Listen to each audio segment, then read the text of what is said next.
ऊपर रख दूं, 25 गो मिट्टी का खरगोश बना के खरगोश के कलर में पेंट करके किसी झाड़ी में छुपा दूं, इधर से कुत्ता को इंडिकेट करूँ, वो कुत्ता मिट्टी के बने हुए खरगोश को कैच करो, तो मिट्टी के खड़हा को कुत्ता कैच करेगा? बिल्कुल नहीं।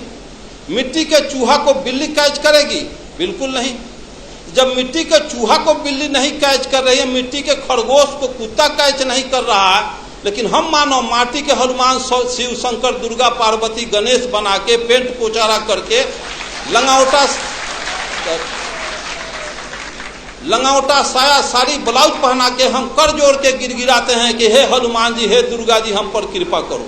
तो हनुमान के पास बैंक बैलेंस है कि 10-20 हजार से कृपा कर देगा? वो माटी के दुर्गा के पास लैंड प्रॉपर्टी है कि पटना में 2-4 कट्ठा रजिस्ट्री जमीन का कर देगा? इसका मतलब हम मानव असल नकल के पहचान करने में कुत्ता बिलाई से भी बदतर हैं। साथियों,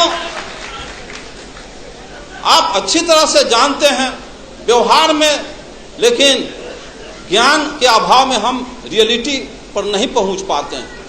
जब यह दर्शन है कि ऊंची नीची भूमि अच्छी पैदावार नहीं दे सकती, ऊंची नीची भूमि अच्छी पैदावार नहीं दे सकती, उभर खाभर रोड रास्ता अच्छी गति प्रदान नहीं कर सकती, तो जिस समाज में ऊंच नीच छुआछूत के भेदभाव रखने वाले लोग क्या समाज राष्ट्र का कल्याण कर सकते हैं?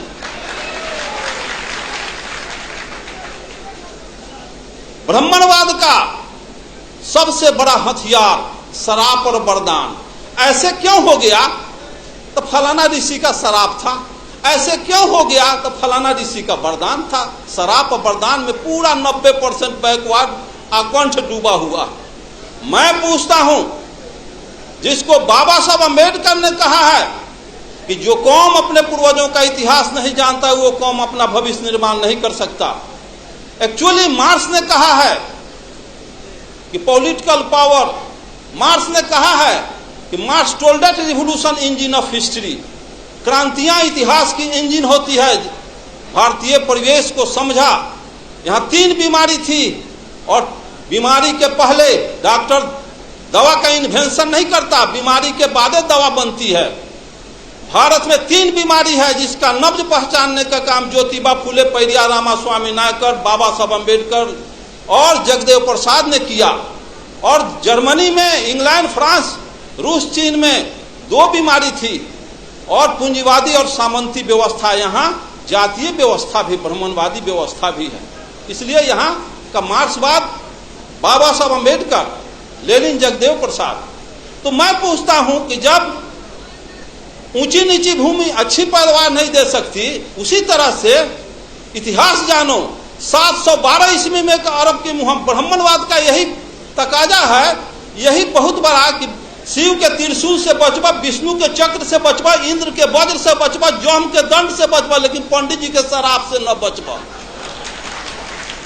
चंद्रलोक पर भी चले जाओगे, धह लकड़ी लेखन जड़ जाओगे। तो 712 इतिहास देखो। 712 ईस्वी में अरब के मोहम्मद बिन कासिम 6000 पलटन लेके सिंध के दाही राजा पर हमला बोल दिया। दाही राजा की 60,000 पलटन धूल चाट के हार गई। 1026 में मोहम्मद गजनी 30,000 फौज लेके पंजाब, राजस्थान होता गुजरात पहुंचा। वहां ब्राह्मणवाद के प्रबल दूत सोमनाथ के मंदिर को ध्वस्त कर दिया।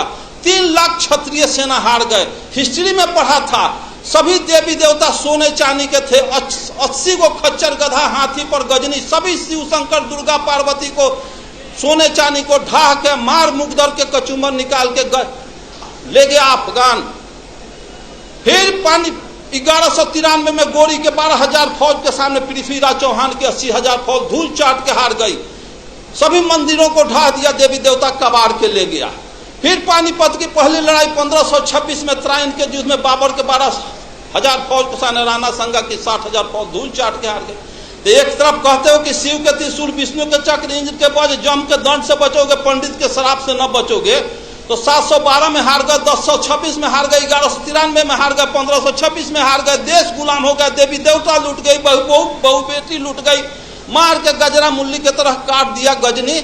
और किसी को सरापना नहीं था कि गजनी गोरी को अंग्रेज को शराब देता तो बॉर्डर के वहीं पर लकड़ी लेखन धो जड़ जाता। तो ये शराब किसके लिए? ये तो कोयरी कुम्हार का अनुकलवार तो यहाँ मुल्हर पर फंसौले बारी, गुह गोबर खिया के, अब पेशाब पिला के, यही हमारा दही चूड़ा खिलाएगा, यही दान दक्षिणा देगा, चलो उससे तक शराब। मैं पूछता हूँ कि इस रास्ते से बिजली की तार गई है, इसमें करंट प्रवाहित हो तो उसको तार को छुएगा आज तो करंट आज मारेगा कि 6 महीना के बाद मारेगा? तो जब सोमनाथ के मंदिर में सोने चांदी के देवी देवता गजनी के बाल नहीं टेढ़ कर सका तो गिट्टी छड़ सीमेंट का हनुमान मेरा बयाना बिगाड़ क्या देगा?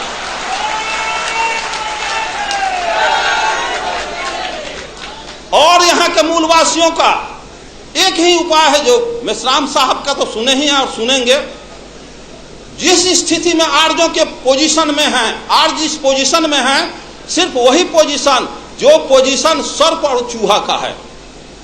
सर्प जाता है चूहे के बनाया हुआ घोंसला में, घर में बिल में प्रवेश करता है और घरवैया को, उसके बाल बच्चा को भी खा जाता है, उसको भी खा जाता है और घरवो दखल कर लेता है।